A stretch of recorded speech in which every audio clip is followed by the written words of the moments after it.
إنما يفضح العاشق وقت الرحيل. نعم، يفضح العاشق وقت الرحيل بالدموع. جيرار بيكيه يترك أرضية الملعب ويودع زملاءه في برشلونة في آخر ظهور له بقميص البارسا، عندما وجد بأن الوقت قد حان من أجل الرحيل.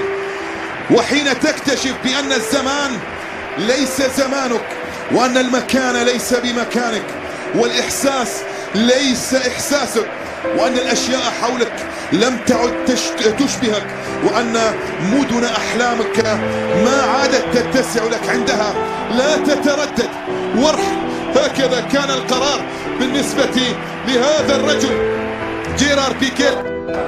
لحى الله الفراق ولا رعاه، فكم قد شك قلبي بالنبالة، أقاتل كل جبار عنيد ويقتلني الفراق بلا قتال.